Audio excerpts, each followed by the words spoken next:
untuk webinar ini. Semoga ini akan bermanfaat baik bagi karyawan maupun bagi publik atau masyarakat yang sudah menyempatkan diri untuk hadir dan mengikuti rangkaian acara kami.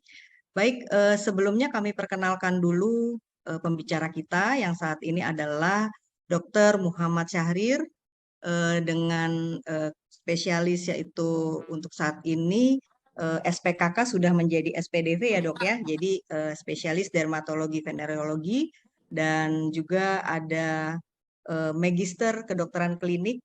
Dan Dokter Syahrir ini sudah bergabung di Rumah Sakit Antam sejak 2019 dan sudah banyak melakukan banyak tindakan estetik maupun diagnos beberapa penyakit kulit maupun kelamin. Dan mudah-mudahan apa yang dibawakan pada hari ini mewakili masyarakat umum supaya dapat tercipta kulit glowing dan bersinar. Nah, untuk waktu dan tempat kami akan persilakan langsung kepada dokter ahlinya supaya kulit-kulitnya karyawan rumah sakit Antam terutama lebih glowing gitu ya dok ya. Baik, terima kasih dokter, silahkan. Ya, terima kasih Dokter Silvera Sinuraya atas introduksinya. Assalamualaikum warahmatullahi wabarakatuh. Selamat siang. Saya ucapkan kepada para peserta webinar dalam rangka ulang tahun Rumah Sakit Antam yang ke-10. Semoga kedepannya Rumah Sakit Antam semakin sukses. Saya mengucapkan terima kasih kepada Rumah Sakit Antam Medika yang telah memberikan saya kesempatan bergabung meramaikan ulang tahun Antam Medika menjadi speaker untuk webinar kali ini. Terima kasih juga kepada peserta yang sudah berkenan hadir, teman sejawat, senior, teman-teman di manajemen, dan tentunya sahabat-sahabat pasien Antam Medika yang sudah bergabung. Topik saya siang hari ini adalah kulit glowing dan sehat. Ya, apakah suara saya terdengar? Terdengar, Dok. Oke. Ya, kulit glowing dan sehat. Apakah slideshow-nya sudah tampil? PowerPoint saya? Sudah, Dok. Next ya, Dok? Iya, terima kasih. Judulnya yang adalah kulit glowing dan sehat. Kulit glowing dan sebelumnya dulu, ya dari awal dulu, ya.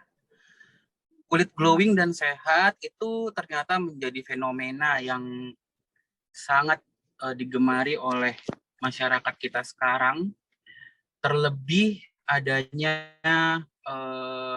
media sosial yang sangat gencar menampilkan wajah-wajah selebriti maupun bukan selebriti yang menuntut mereka untuk terlihat bagus gitu ya. Apalagi nih kita lihat nih di slide yang saya tampilkan itu semenjak kedatangan Ibu Negara Korea Selatan itu menjadi perbincangan hangat di tanah air kita.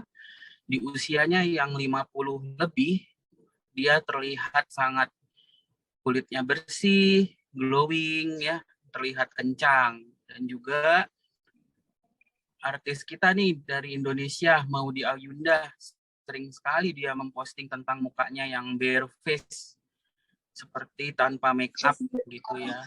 Dan juga jangan dia ditampilin yang laki-laki yang terbawa Korean Wave itu juga permintaan menjadi glowingnya juga otomatis menjadi tinggi.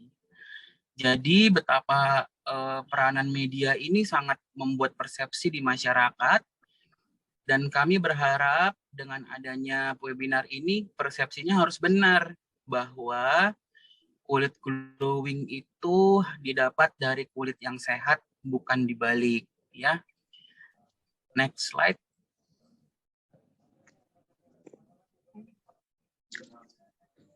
Slide selanjutnya.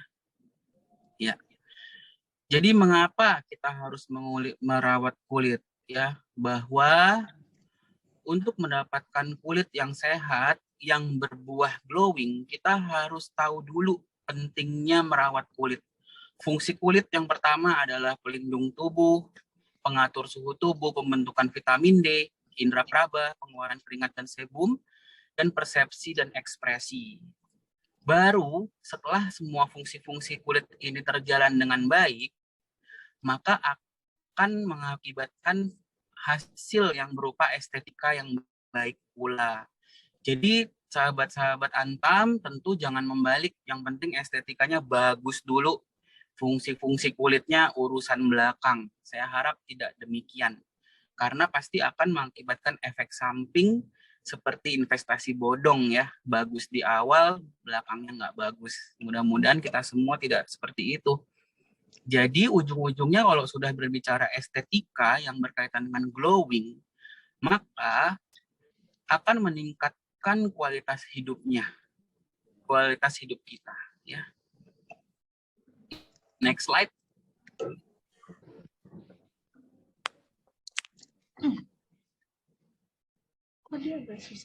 Ya, untuk mendapatkan kulit yang glowing, kita kan tadi sudah saya bahas bahwa kita harus merawatnya. Ya, merawatnya tentu harus sesuai dengan jenis kulitnya. Ya, jenis kulitnya berdasarkan Bauman itu seorang tokoh dermatologi.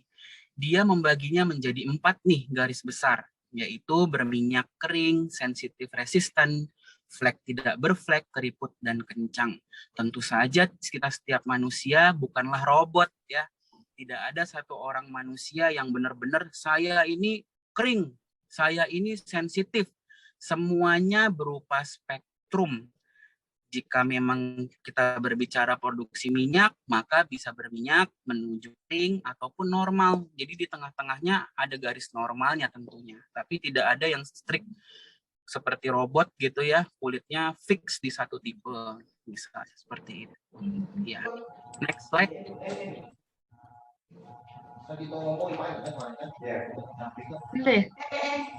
Next slide.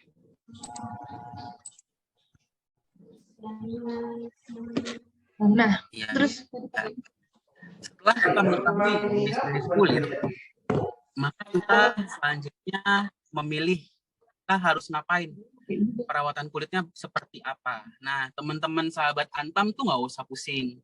Sebenarnya perawatan kulit itu cuma 3 kok. Yang pertama,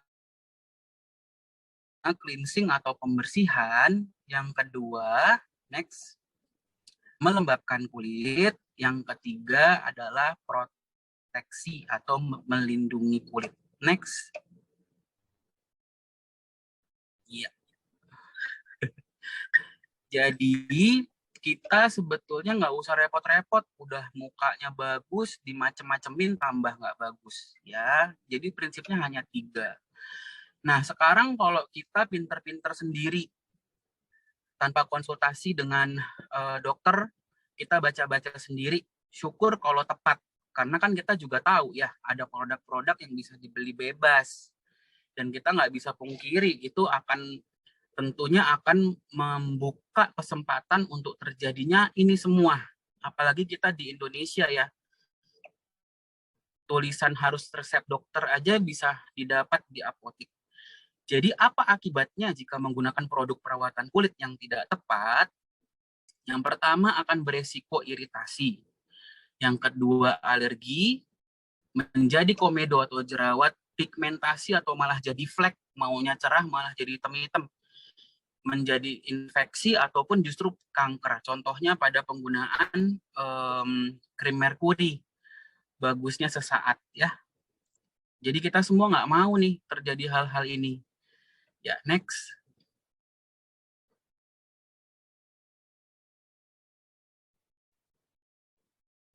Ya. Yang pertama, perawatan kulit yang normal ya. Terdiri dari pembersihan, pilihlah produk pembersih yang sesuai dengan jenis kulit normal. Untuk pelembabnya, pastikan dia tidak komedogenik atau tidak membuat jerawat atau bintil-bintil komedo. Dan untuk melindunginya, pilihlah yang spektrum luas. Artinya bisa untuk semua sinar ultraviolet, tidak mengakibatkan jerawat, syukur-syukur kalau dia tahan air dan keringat, dan jangan lupa di reapply jika memungkinkan. Betapa beruntungnya ya orang yang mempunyai kulit normal, ya. Bersyukur banget nih sama Tuhan, sama mendapatkan genetik yang baik, kulitnya normal, nggak ada masalah gitu ya, tinggal melaksanakan 3 ini secara tepat. Ya, bagaimana kalau orang yang oily? Next slide.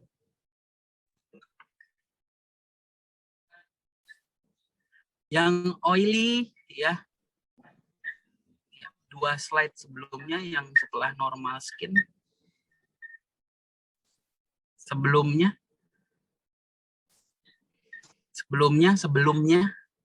ya.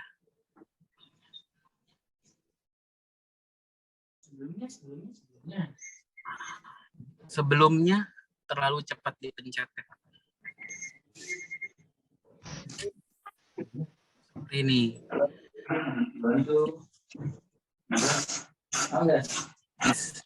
Jadi untuk yang skin kita harus perhatikan pembersihnya, tentu pilihlah yang oily skin yang dapat mengangkat kelebihan minyak.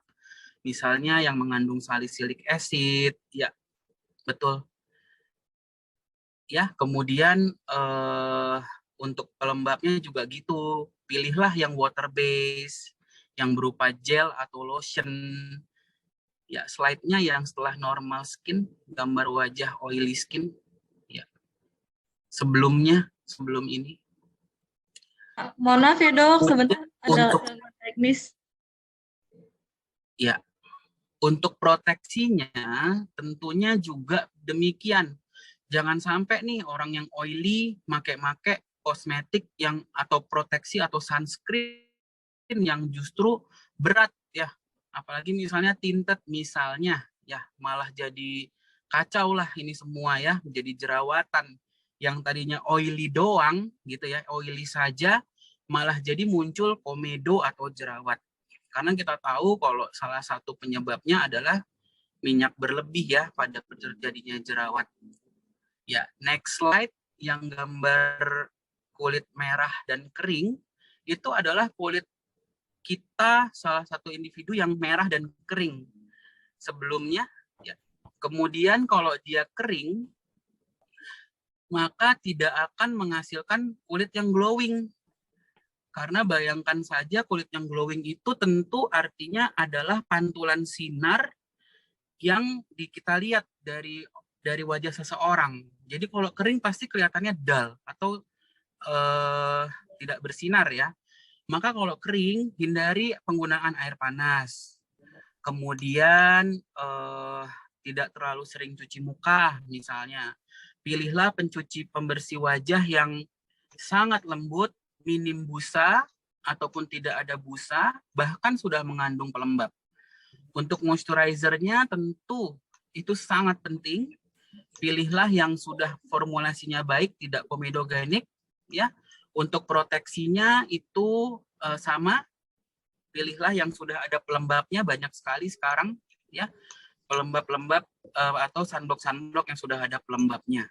Dan kebiasaan mandi air panas, terlalu sering mandi, terlalu sering bersihin cuci muka itu juga harus selalu dihindari ya. Jadi harus lebih balance gitu.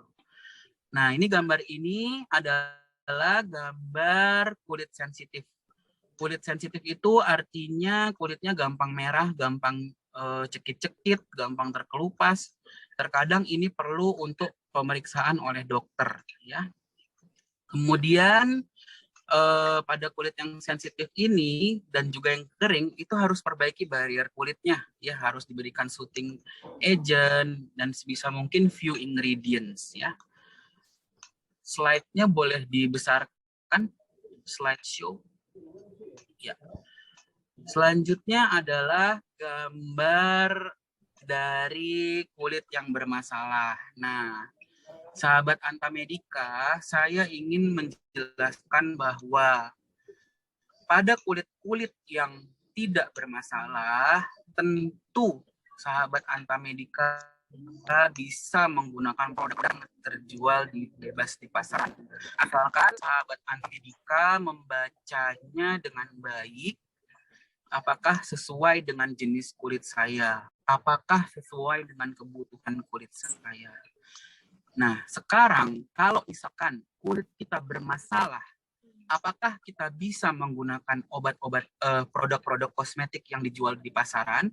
Tentu jawabannya tidak. Karena pada beberapa kasus itu membutuhkan pengobatan, bukan kosmetik. Ya, slide-nya boleh dibesarkan. Pada kasus yang saya tampilkan ini, misalkan adalah kasus flek, ya, kasus wanita berflek, gambarnya wanita berflek. Ya, tentu ini harus menggunakan pengobatan, harus professional care, harus dokter, ya, dan juga menghindari sinar matahari, karbe hormonal dan obat-obatan tertentu. Nah, treatmentnya juga menggunakan obat-obatan yang membutuhkan resep ataupun yang tidak resep seperti niacinamide dan sebagainya. Pengobatan flek-flek hitam ini membutuhkan pemeriksaan yang mendetail oleh seorang dokter karena flek hitam tidak selalu sama jenisnya. Ada sekitar 5-10 jenis flek hitam yang bisa terjadi di satu wajah pasien. Next slide.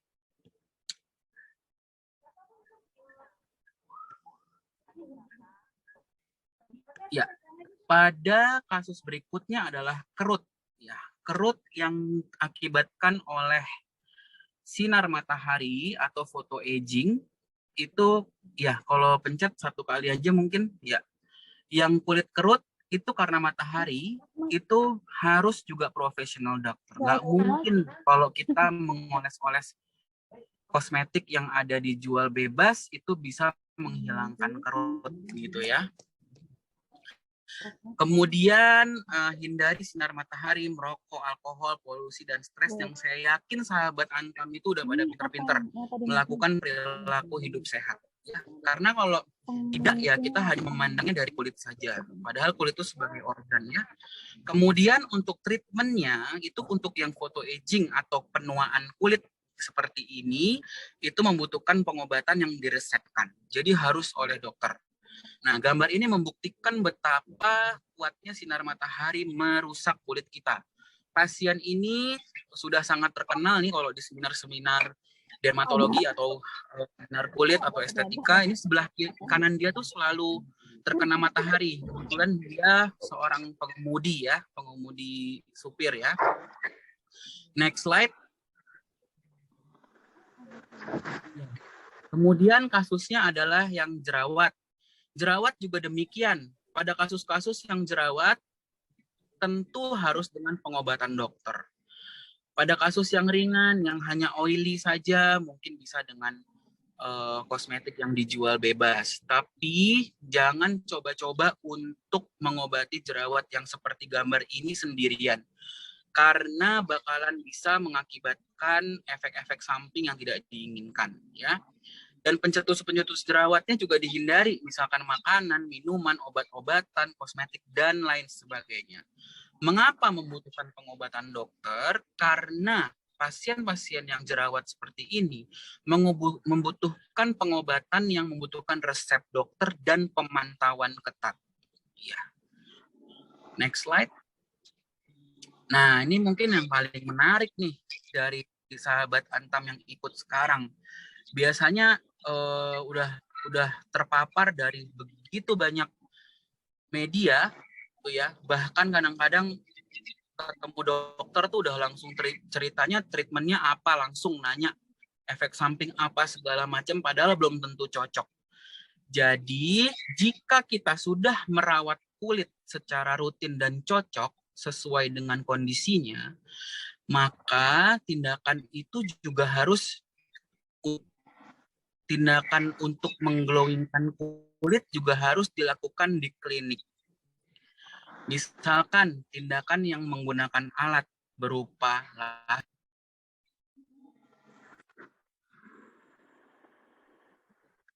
microneedling,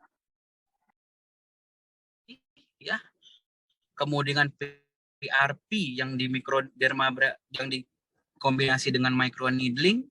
Ada juga mikrodermabrasi, photodynamic therapy. Ada juga tindakan-tindakan dokter yang suntikan nih, seperti skin booster, toksin botulinum, filler, dan thread lift. Dan juga ada juga yang dioleskan chemical pills, seperti chemical pills. Jadi teman-teman nih semuanya bisa dilakukan, tentunya berdasarkan kebutuhan kulitnya. Ya. Next slide.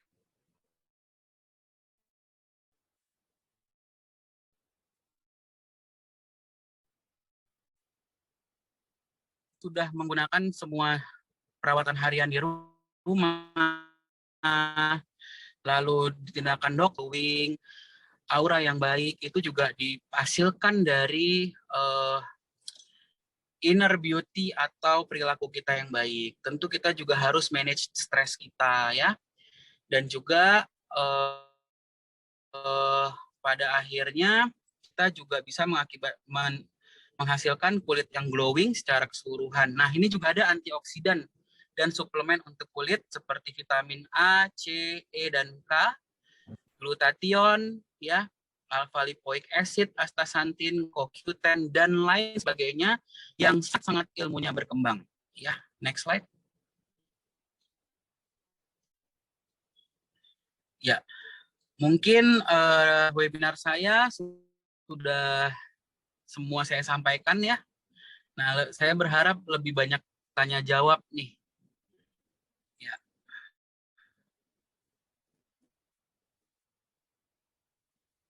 Halo, Dr. Vera. Ya, baik. Terima kasih, Dr. Syahrir.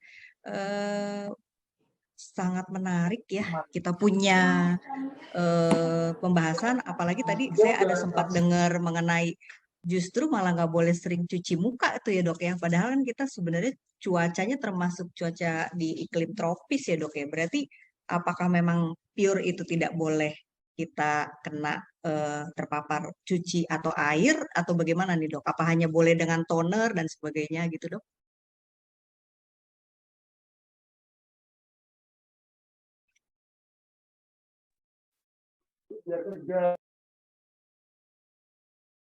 Lagi nggak ke connect ya? Ya dokter. Sinyal.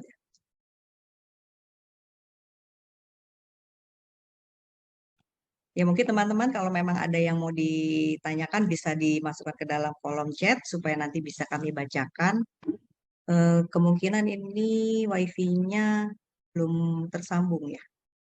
Bagaimana Dokter Syahrir? Apakah sudah terhubung kembali?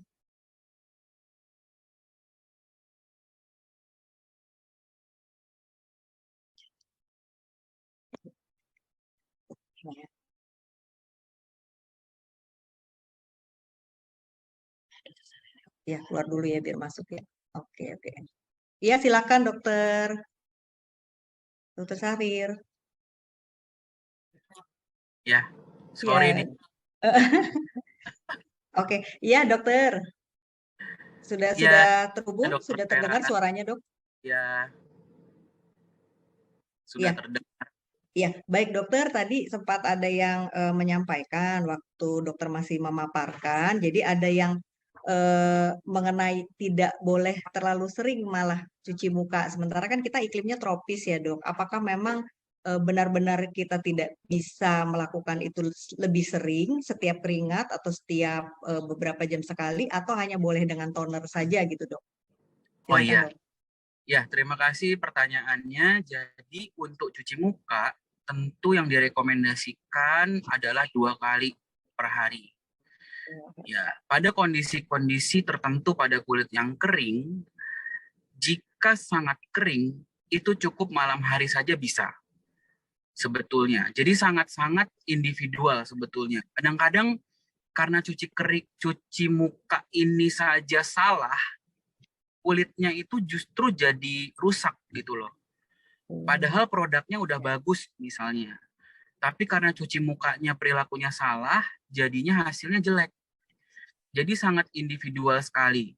Nah, misalkan orang yang siang hari olahraga, keringatnya banyak. Ya tentu mau tidak mau setelah olahraga tersebut, dia dikeringkan, dicuci muka, ya nggak apa-apa. Tapi kalau misalnya kegiatannya hanya reguler pergi kantor, pulang, ya tentu cukup 2 kali sehari saja, dokter. Oke, baik dokter. Ya, ada pertanyaan lagi. Ini khusus dari tim umum. Bagaimana kira-kira untuk menghilangkan flek hitam di wajah, Dok? Ini kayaknya banyak sekali yang terjadi, apalagi di Luar di biasa nih pertanyaan ini. Pertanyaannya simple tapi jawabannya lumayan. Jadi flek hitam itu harus diidentifikasi, Dok. Apa yang terjadi? Apa diagnosisnya? Karena tidak semua flek hitam itu sama. Ada yang flek hitam tapi sebetulnya dia menimbul sedikit di kulit. Tentu bukan flek hitam yang umum terjadi, tapi sebenarnya tumor jinak kulit. Nah, contohnya seperti itu. Jadi yang pertama diagnosisnya harus benar dulu tuh, Dokter Vera. Kemudian yang kedua, setelah diagnosisnya benar, maka pengobatannya apa? Kan gitu. Ya kalau misalnya fleknya, misalnya saya ambil contoh flek hitam yang umum misalnya di Indonesia ya, melasma misalnya. Nah itu harus menggunakan pengobatan-pengobatan yang untuk mengontrol pigmen. Nah, pengobatannya bisa pagi dan malam ya, dan itu harus menggunakan sunblock. Nah untuk penyakitnya juga harus dihindari tuh, Dok. Misalnya sinar matahari. Kalau kita tinggal di Indonesia, itu umumnya karena sinar matahari, Dok. Jadi harus dihindari tuh. Kalau kita kulitnya mau bagus untuk puluhan tahun ke depan, nah itu kita harus hindari matahari yang berlebihan. Pakai sunblock dan hindari matahari. Jadi flek hitam itu sangat kompleks, Dokter Vera. Ada perawatan yang benar-benar dipakai pagi dan malam, hindari matahari, kalau diperlukan dengan suplemen pencerah juga, kemudian konsisten, dan dibantu juga dengan tindakan di klinik. Bisa laser, bisa misalnya segala macamnya bisa kita gunakan untuk perbaikan flek tersebut. Jadi sangat kompleks. Yang penting pencegahan itu nomor 1. Kulit dirawat, hindari matahari. Ya, berarti flek ini termasuk rangkaian ya, Dok ya, tidak bisa langsung otomatis si pasien Ya, atau bahkan orangnya memilih langsung pun, gitu ya. ya, bahkan untuk, nah ini menarik nih untuk teman-teman sahabat Antam. Untuk flek hitam yang seperti melasma, itu pengobatannya bahkan seumur hidup. Seumur hidup, pengobatan intensif dan maintenance. Suara saya terjelas jelas, Dok? Ya, ya jelas, Dok. Tadi sempat putus-putus, cuman sudah tersambung kembali. Baik, berarti selain rangkaian, itu juga harus konsisten, dan itu seumur hidup berarti ya, Dok ya, perawatannya tidak bisa dimulai justru pada saat sudah flek ya. Nah, Berarti dari sebelum iya, flek sudah boleh ya, untuk Dok ya? melasma. Ya. Oke, ya baik, Dok. Iya. Pertanyaan selanjutnya dari Pak Ahmad Syarif, ini bertanya, apakah laki-laki perlu perawatan kulit, Dok? Karena selama ini orang image-nya tuh kalau perawatan hanya untuk wanita. Silakan, Dok.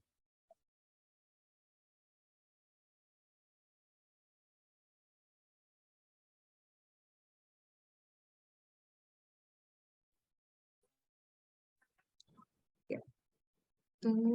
Dokter, apakah Lagi sudah terdengar? perawatan kulit gitu ya, Dok?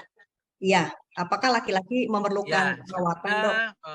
tentu itu suatu mitos ya, itu tidak benar. Karena kita tadi di slide saya yang kedua dari cover yang nomor 2 itu sudah dijelaskan bahwa yang terpenting itu fungsi kulit berjalan dengan baik. Nah, untuk menjalankan fungsi kulit ini, maka diperlukan perawatan yang terus-menerus. Jadi kita nggak boleh melupakan perawatan kulit, baik wanita maupun laki-laki. Karena sebetulnya pada prinsipnya sama, laki-laki dan perempuan, prinsip perawatannya sama. Gitu. Nah, untuk kondisi yang menjadi perhatian pada laki-laki adalah perawatan itu tidak boleh terlalu ribet, Dokter Vera. Iya, Dokter Vera, suara saya terdengar jelas? Terdengar, Dok? Ya, terdengar. Oke. Mohon diberitahu kalau terputus-putus, Dok. Ya, ya, Iya. sempat Jadi terputus. perawatan laki-laki, ya, jadi laki-laki dan perempuan harus merawat kulitnya untuk menjamin fungsi kulitnya berjalan dengan baik. Suara mau kedengeran loh. Gitu, Dokter Vera. Ya, berarti walaupun laki-laki tetap memerlukan ya, Dok ya, supaya lebih sehat kulitnya dan dilihatnya tampak lebih menarik gitu ya, Dok ya. Tentunya dari kulit yang sehat tersebut akan menghasilkan estetika yang baik, tidak mengganggu aktivitas sehari-hari, menjadi gatal. Setidaknya kan itu ya. Kalau kulit nggak dirawat jadi gatelan, segala macam, mau kerja jadi garuk-garuk. Ya, Dokter Vera ya. Ya, baik. Nanti hasilnya secara estetika glowing adalah hadiahnya, bonusnya gitu. Iya, baik, Dokter. Menarik nih pertanyaannya. Baik, yang selanjutnya, Dok, dari Ibu Lilianti ini bertanya bagaimana cara mengecilkan pori-pori di kulit wajah, Dok. Buat itu juga pertanyaannya, ngejawabnya luar biasa sulit. Bagi saya, pori-pori itu harus dipastikan dulu benar-benar pori atau berupa scar yang kecil. Atau kita dengan kata lain yang tipe ice pick scar. Kadang-kadang tuh seperti pori. Nah, karena penanganannya beda banget gitu ya. Nah, untuk yang benar-benar pori, itu kita bisa lakukan skincare nomor 1. Skincare yang harus dilakukan setiap hari harus benar. Tadi yang pembersihan, pemakaian krim moisturizer, mungkin diperlukan krim-krim dokter, melakukan perlindungan matahari. Setelah itu dijalankan, maka kita bisa melakukan prosedur di klinik. Misalkan laser, ya. Yang kedua bisa dilakukan dengan microneedling yang seperti dermapen gitu ya, ataupun dikombinasi dengan PRP ya, dan juga suntikan-suntikan langsung ke dalam pori-porinya. Nah, itu bisa diharapkan menghasilkan kulit yang lebih halus, pori-porinya lebih kecil. Jadi bisa multimodalitas atau menggunakan banyak instrumen treatment. Dan terus terang pori-pori ini treatment yang benar-benar harus konsisten. Kalau kulitnya mau benar-benar halus kayak kaca, nah itu benar-benar harus treatmentnya rajin dan tepat. Dan biasanya membutuhkan lebih dari 1 instrumen treatment. Gitu, Dokter Vera. Tapi setidaknya perawatan harian harus dilakukan. Gitu. Jadi kita bisa menggunakan laser, bisa menggunakan microneedling, dermapen, dikombinasi PRP dan suntikan-suntikan langsung ke kulitnya. Gitu.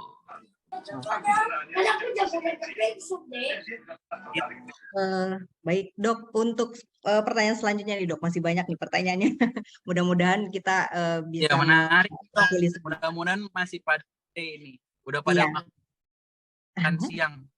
Iya, Dokter, kira-kira untuk skincare itu perlu langkah-langkah atau urutan yang tepat atau tidak, Dok? Jadi contohnya saya mau menggunakan skincare tapi ada SPF atau tabir surya atau mungkin moisturize, itu kira-kira urutannya seperti apa? Dan kalau kita memakai kolagen baik secara minum, injek atau oles, apakah ini bagus atau tidak gitu, Dok? Silakan, Dok. Jadi yang pertama dulu, untuk step-step perawatan kulit, yang pertama adalah pembersihan. Pembersihan ini jangan lupakan kalau misalnya pakai make up, harus benar-benar bersih. Double cleansing dengan micellar water itu akan lebih baik. Kemudian cuci muka dengan sabun, Kemudian jika menggunakan toner, kemudian menggunakan krim-krimnya, moisturizer-nya atau krim dokter. Kemudian yang terakhir menggunakan spot-spot pengobatan spot, misalkan spot jerawat ataupun flek-flek yang tertentu saja. Pada siang hari itu habis cuci muka menggunakan toner, bisa menggunakan krim paginya atau moisturizer-nya, dan jangan lupakan sunblock-nya. Itu aja, Dok. Baik. Kemudian untuk tadi pertanyaan kedua itu tentang kolagen ya, Dok. Ya, betul, Dok. Nah, yang saya tahu penggunaan kolagen yang diminum itu sebetulnya masih kontroversi. Masih membutuhkan penelitian yang sangat luas, yang standarnya tinggi lah untuk penelitian, sehingga menghasilkan suatu bukti ilmiah yang bisa dipertanggungjawabkan untuk seluruh umat manusia. Ya nggak, Dokter Vera? Nah, sebetulnya kalau untuk kolagen yang diminum, ada beberapa data yang mengatakan dia akan hancur di dalam lambung kita. Ya, namun ada juga penelitian yang mengatakan dia sudah diformulasikan dengan sangat baik gitu. Nah, kemudian ada juga penelitian yang mengatakan bahwa yang kita butuhkan adalah asam amino pembentuk si kolagennya yang kita minum. Kita jangan sampai kekurangan bahan untuk tubuh kita membuat kolagen kita sendiri. Gitu, Dok. Jadi kita pendekatannya ada dua nih yang jadi kontroversi. Kolagen yang langsung diminum, apakah bisa langsung diserap ke badan? Yang saya tahu masih kontroversi. Yang pendekatan kedua, bahan baku pembentuk kolagen yang di dalam badan kita sendiri bisa produksi, itu yang kita minum. Gitu. Jadi kalau untuk masih kontroversi gini, ya sebaiknya sahabat Antam Medika sangat bijak ya untuk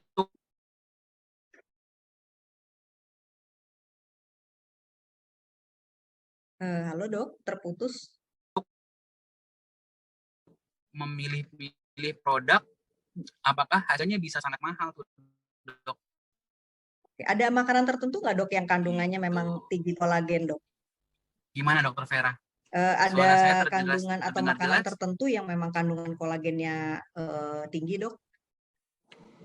Iya, gimana, Dokter Vera? Baik.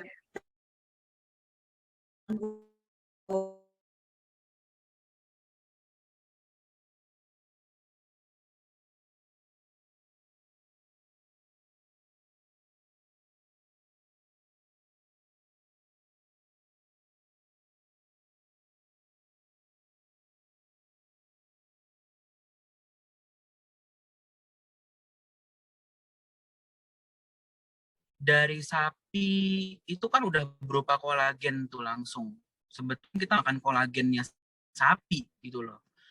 Tapi untuk sebetulnya yang kita makan itu tujuannya untuk memenuhi kebutuhan gizi kita untuk membentuk kolagen dari dalam tubuh kita sendiri, Dokter Vera.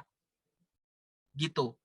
Jadi upayakan saja mengikuti pola makan dengan gizi seimbang, itu sudah pasti akan bisa memenuhi pembentukan kolagen kita di dalam tubuh kita. Gitu, Dokter Vera. Ya, baik, Dokter.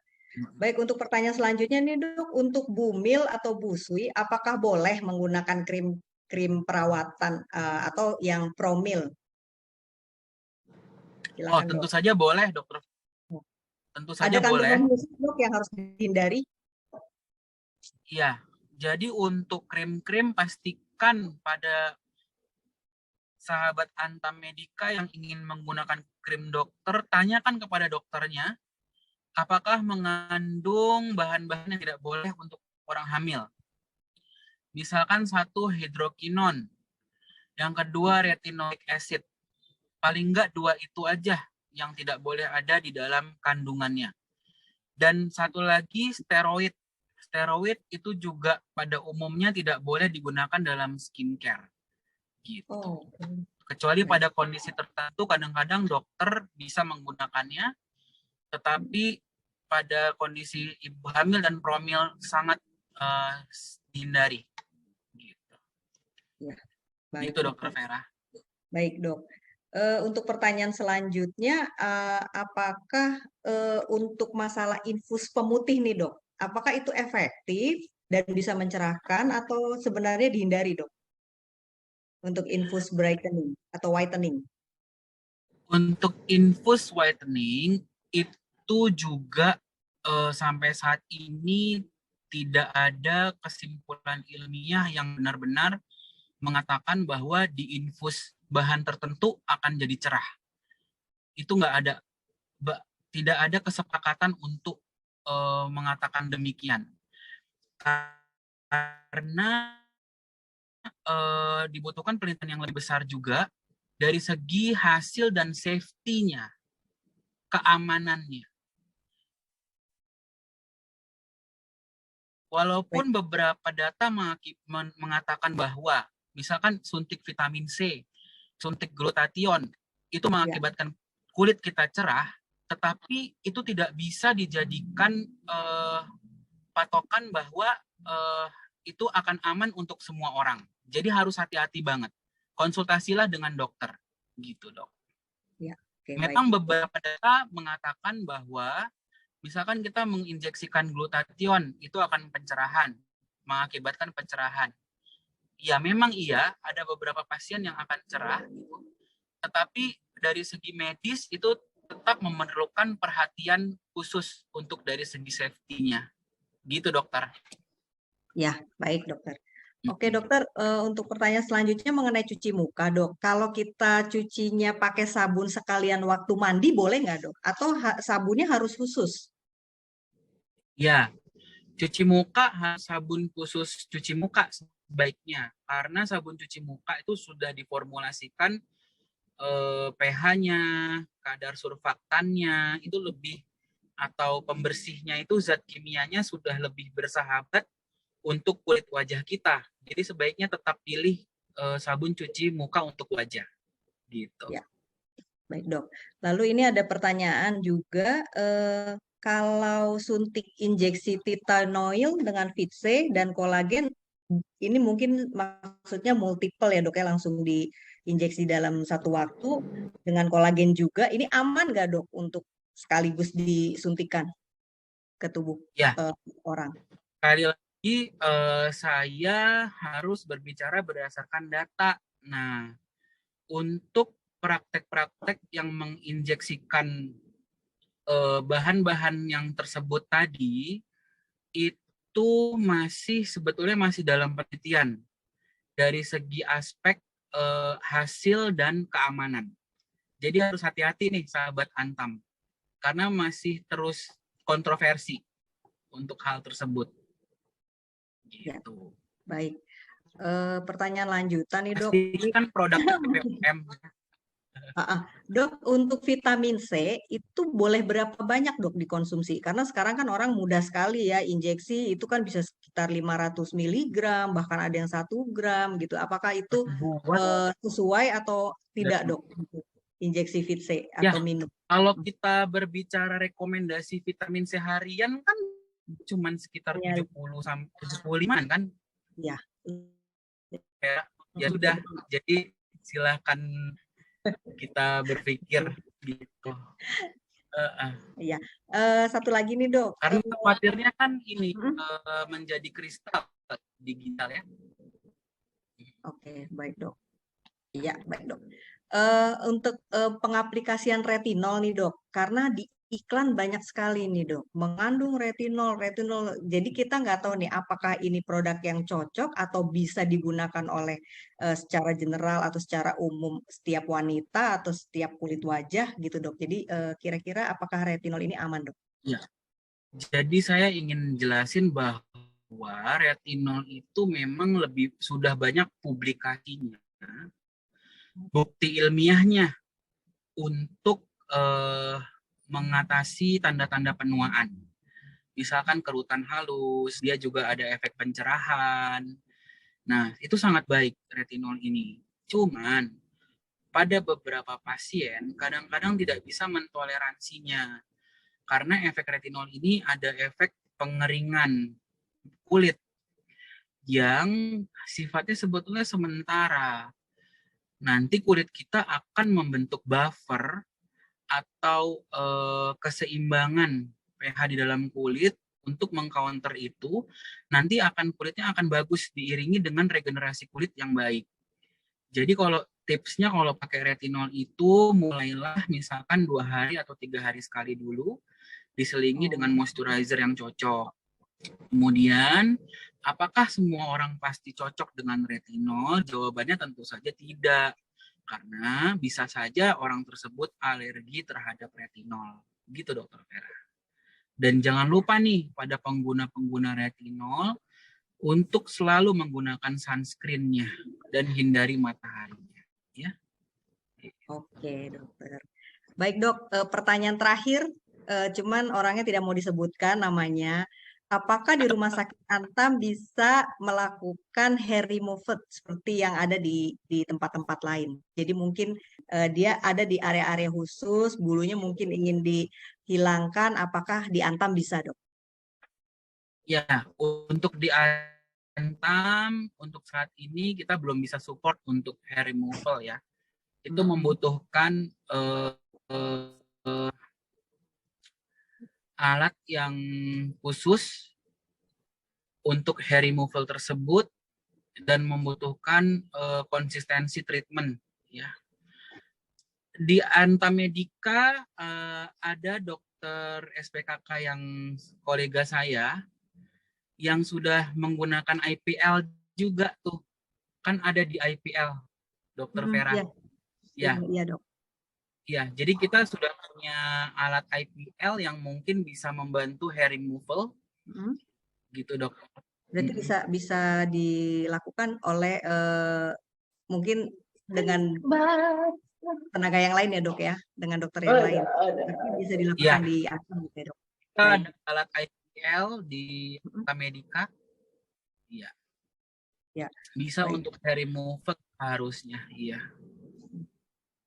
Baik, saya rasa pertanyaannya sudah mulai. Oh, ada satu lagi, Dok, muncul.